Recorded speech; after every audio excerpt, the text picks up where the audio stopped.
Good morning friends, welcome back to the video. So दोस्तों, आज Indian express में एक आर्टिकल निकला हुआ है एशियन समिट ग्रुप के ऊपर। तो इसके बारे में थोड़ा सा डिस्कशन करते हैं एंड इसका बैकग्राउंड समझेंगे और ये इंडिया के लिए क्यों इम्पोर्टेंट है इसको जानेंगे। तो बेसिकली अगर मैं बात करूं, इसमें हमें इम्पोर्टेंट फोकस एरिया क्या होना चाहिए कि जो एशियन समिट के बाद का एनालिसिस है बेसिकली ये। और फोकस ये इस चीज़ पे करता है कि एशियन ग्रुप जो इंडिया के लिए क्यों इम्पोर्टेंट हो रहा है, स्पेशली जब यूएस और चाइना के बीच का जो टेंशन है वो जब इतना ज्यादा बढ़ रहा है, तो उसमें इंडिया का क्या फायदा हो सकता है। तो आइए इसको यूपीएससी पर्सपेक्टिव से समझते हैं। बैकग्राउंड देखते हैं कि ये जो एशियन है, एशियन एशियन कह लो, एशियन कह लो, कुछ भी कह लो, ये है क्या। तो बेसिकली इसका फुल फॉर्म होता है association of south east Asian Nations. Associations associations of south east Asian nation, ये इसका फुल फॉर्म है। ठीक है। अब एक ये रीजनल ऑर्गेनाइजेशन है जिसमें 10 कंट्रीज हैं टोटली। ठीक है। तो वो 10 कंट्रीज जो हैं, अब उसको आप अगर नाम बाय नाम रटना चाहोगे तो ठीक है, बट देखो यहाँ पे लिखा हुआ है, राइट। ये जो 10 कंट्रीज हैं, ये आपकी इनके जो पर्टिकुलर थिंग्स हैं उसमें है Vietnam, Thailand, Singapore, Laos, Malaysia, Myanmar, Philippines, Indonesia, Cambodia, ये सारी चीजें इसमें हम लोग ने दी गई है। ठीक है। अब ये रिसेंटली ईस्ट टाइमोर जो है, ईस्ट टाइमोर, इसको भी मेंबर बना दिया गया है। ये इसमें ऐड हो गया है।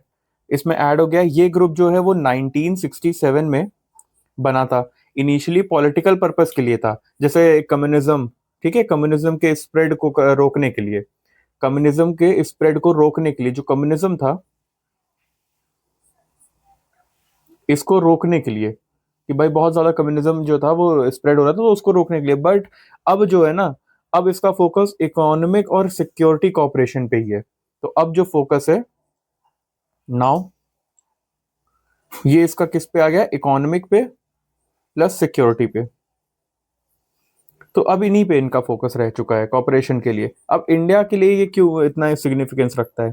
अब देखिए, इंडिया के एक फॉर्मल डिप्लोमेट हैं जो हमारे सामने यहाँ पे हैं, अशोक भाई साहब। तो इन्होंने बताया ना कि इंडिया इनके अकॉर्डिंग जो ट्रेड और इकोनॉमी के लिए क्यों इंपॉर्टेंट है, पहले वो देख लेते हैं। ट्रेड एंड इकोनॉमी, ट्रेड और इकोनॉमी के लिए क्या सीन आता है कि इंडिया का एशियन के साथ जो ट्रेड है वो बहुत इंपॉर्टेंट है। इंडिया के एक एक्ट है, एक्ट ईस्ट पॉलिसी। ये जो एक्ट है ना, इसका मेन पिलर ही ये कंट्रीज हैं। एशियन कंट्रीज जो हैं, इसका मेन पिलर्स हैं, मेन पिलर्स। ठीक है। इंडिया के नॉर्थ ईस्ट रीजन के लिए भी ये क्रूशल है, क्योंकि इंडिया म्यांमार के थ्रू एशियन तक लैंड कनेक्टिविटी बनाना चाहता है। जो भाई देखो, अगर आप देखोगे ना, तो म्यांमार के थ्रू ही तो लैंड कनेक्टिविटी बन पाएगी, तो इसलिए भी बहुत ज्यादा इंपॉर्टेंट है। जैसे कलादन जो है ना, यहाँ पे मल्टी मॉडल प्रोजेक्ट्स हैं। इंडिया, म्यांमार, थाईलैंड और ट्राइलेटरल हाईवे बना सकते हैं हम लोग। इंडिया, म्यांमार और थाईलैंड, इसका हम लोग ट्राइलेटरल हाईवे भी बना सकते हैं। स्ट्रैटेजिक इंपॉर्टेंस की अगर हम बात करते हैं, तो एशियन रीजन जो है वो इंडो पैसिफिक सेंटर है। इंडो पैसिफिक सेंटर ये भी है। फिर यहाँ चाइना और यूएस दोनों का इन्फ्लुएंस बढ़ने की रेस चल रही है इस टाइम। अगर आप देखो तो यहाँ पे चाह रहे हैं कि भाई यूएस और चाइना दोनों अपना अपना जो है वो उसमें आगे रहे, रेस में आगे रहे। इंडिया को भी यहाँ अपना बैलेंस मेंटेन करना होगा, ताकि रीजन में स्टेबिलिटी और फ्रीडम ऑफ नेविगेशन बनी रहे।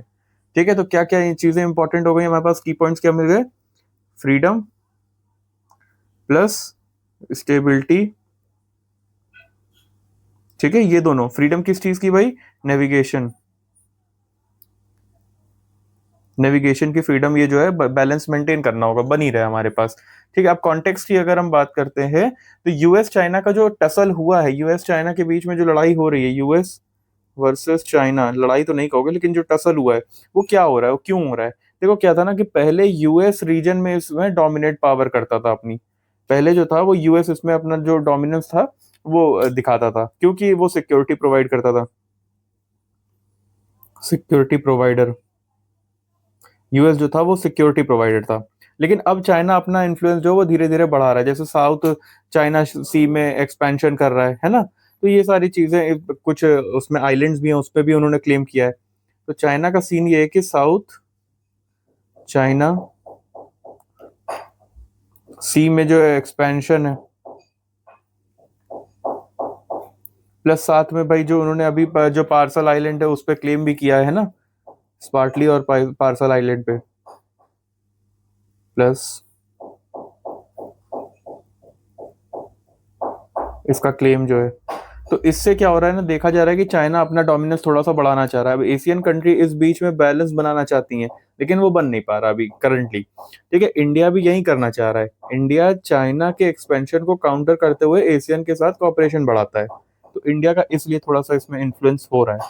ठीक, इंडिया जो है उसका करंट फोकस है कि जैसे अभी जो अगर हम बात करें, तो पीएम मोदी ने एशियन समिट में डिमांड किया कि इंडिया जो है वो एशियन फ्री ट्रेड एग्रीमेंट को जल्दी रिव्यू करके फाइनलाइज किया जाए।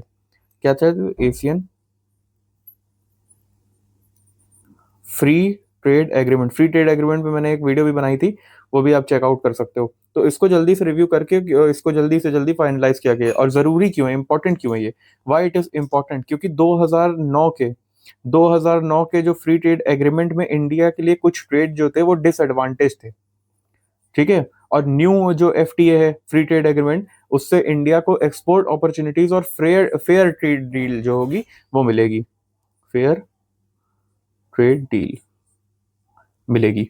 ठीक है, कुछ और अगर हम अदर उसके ट्रेडिंग ग्रुप्स की अगर हम बात करें, उसका कंपैरिजन करें, तो एशियन ने और भी फ्री ट्रेड जो डील्स है वो साइन किए हुए हैं, जैसे ऑस्ट्रेलिया के साथ, China, Japan, New Zealand, South Korea, इन सब के साथ इन लोग ने किया हुआ है।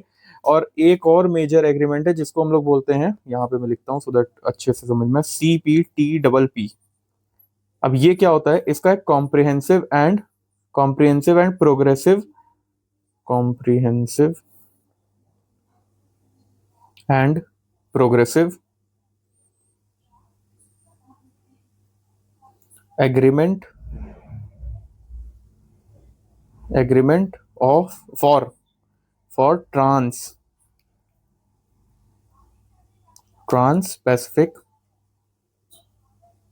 Pacific partnership.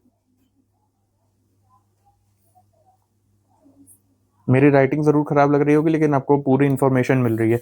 इसमें देखो, इस जो ये जो है ना, इसमें चाइना नहीं है, चाइना नहीं है इसमें, इसमें चाइना नहीं आता है। तो एशियन ने जो इसका RCEP, अब ये देख लो कितने सारे शॉर्ट फॉर्म्स हैं, इसको हम लोग बोलते हैं रीजनल कॉम्प्रिहेंसिव इकोनॉमिक पार्टनरशिप। तो एशियन ने जो रीजनल कॉम्प्रिहेंसिव इकोनॉमिक पार्टनरशिप भी बनाया है, उसमें इंडिया इनिशियली था, बट बाद में उसने विड्रॉ कर लिया। तो इसमें पहले तो इंडिया था अर्लियर, लेकिन बाद में विड्रॉ कर लिया। ठीक है, तो भैया अगर देखा जाए कि इसमें जो लेसन्स हैं वो इंडिया एंड सार्क के हैं, इनके कुछ लेसन्स हैं वो देखिए। अब एशियन का सक्सेस जो है ना, वो बताता है कि रीजनल कोऑपरेशन तभी सक्सेसफुल होती है जब पॉलिटिकल विल और कंसिस्टेंसी हो।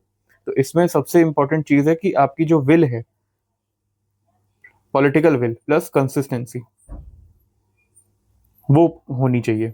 ठीक है, सार्क जिसमें इंडिया, पाकिस्तान, बांग्लादेश, भूटान, नेपाल है ना, ये इसमें कौन कौन से, इंडिया है, बांग्लादेश है, पाकिस्तान है, भूटान है ना, नेपाल भी है, और भी हैं, ETC लिख देते हैं। ये जो बॉर्डरिंग है हमारे, उस पे मैंने अभी बात की है। तो ये सारी चीजें इसमें हैं। ये इतना एक्टिव नहीं है क्योंकि पॉलिटिकल राइवलरी बहुत ज्यादा है, लैक ऑफ ट्रस्ट है भाई। अब इंडिया जो है, इंडिया पाकिस्तान में पॉलिटिकल राइवलरी है, पॉलिटिकल छोड़िए, आप कितनी ज्यादा उसमें लैक ऑफ ट्रस्ट है। ठीक है, बांग्लादेश में भी अभी आप चेक ही कर रहे हो। ठीक, तो इस तरीके से देखा जाए तो बहुत ज्यादा चीजें दिक्कत में कर रही हैं, तो इसलिए ही ये ज्यादा सक्सेसफुल नहीं है, ये ज्यादा सक्सेसफुल नहीं है अगर देखा जाए तो। ठीक है, क्योंकि यहाँ पे लैक ऑफ ट्रस्ट है, लैक ऑफ ट्रस्ट है, जो कि नहीं होना चाहिए, पॉलिटिकल राइवलरी है। अब इंडिया को एशियन जैसा मॉडल जो है वो बनाना चाहिए, क्योंकि इससे क्या होगा ना कि प्रैक्टिकल और इकोनॉमिक कोऑपरेशन पर फोकस करना हो सकता है। तो किस चीज पे, प्रैक्टिकल, प्रैक्टिकल भैया, और प्रैक्टिकल एंड इकोनॉमिक फोकस होना चाहिए, कंक्लूजन सिंपल सी बात यही है, ये पूरा आर्टिकल जो था इसमें कंक्लूजन यही है कि एशियन जो है वो इंडिया का एक गेटवे है, किस चीज के लिए? इंडो पैसिफिक रीजन के लिए। ठीक है, इंडिया जो है वो यूज कर रहा है एशियन को टू काउंटर बैलेंस चाइना। भैया चाइना का डोमिनेंस होगा तो हमारे लिए तो दिक्कत है। प्रोजेक्ट कौन सा है? प्रोजेक्ट अभी मैंने आपको बताया था, ये।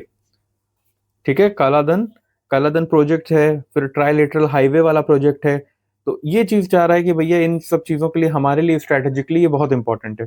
इंडिया जो है वो चाहता है कि भाई एक फ्री ट्रेड एग्रीमेंट है उसको रिवाइज किया जाए, दोबारा से उसको एक बार रिवाइज किया जाए, ताकि हमारे लिए तो कुछ बेनिफिट हो पाए। और सिंपल सी बात है, एशियन का जो सक्सेस मॉडल है उसको हमें भाई अपने यहाँ भी लेके आना चाहिए। वो रीजनल यूनिटी और कंसिस्टेंसी पर ही बेस्ड है, जो साउथ एशिया के लिए बहुत बढ़िया लेसन है। हमारे लिए बेसिकली देखा जाए तो हमारे इम्पोर्टेंटली हमारे लिए बहुत अच्छा लेसन है। तो ये जो है ये पूरा मैंने आपको बता दिया कि क्या टसल चल रहा है, क्या चीजें हो रही हैं इसमें। ठीक है, तो इसमें इंडिया का कैसे फायदा हो सकता है, ये इंपॉर्टेंट था, वो जान लीजिए अभी। राइट, यूएस चाइना इसीलिए लड़ रहे हैं क्योंकि भाई डोमिनेंस, क्योंकि वो सिक्योरिटी प्रोवाइड करते थे पहले इधर की साइड में, तो सिक्योरिटी प्रोवाइड करने की वजह से उनका डोमिनेंस भी बहुत ज्यादा रहता था। अब चाइना थोड़ा थोड़ा बीच में आ रहा है, तो यहाँ पे दिक्कतें बढ़ रही हैं। अभी आपने देखा होगा कि वहां जाते ही, जैसे ही अभी मीटिंग हुई थी ट्रम्प के जाते ही वापस उन्होंने बोला कि न्यूक्लियर टेस्टिंग फिर से स्टार्ट करनी चाहिए हमको। ये चीज स्टेटमेंट है, तो ऑब्वियस की बात है कि टसल जो है वो तो बहुत अच्छा वाला टसल है। राइट, तो ये अब इम्पोर्टेंट जो था वो मैंने आपको बता दिया है। ईस्ट टाइम और वगैरह मैंने बता दिया कब इसमें ऐड हुए थे, सारा हिस्ट्री से लेके अभी क्या होने वाला है, कैसे होने वाला है, सब चीज इसमें स्ट्रेटेजिक पॉइंट्स मैंने आपको बता दिए। If you are willing you can write answer on this now and you are good to go. With this I will be taking a leave, will be meeting in next video, तब तक के लिए stay healthy. जय हिंद।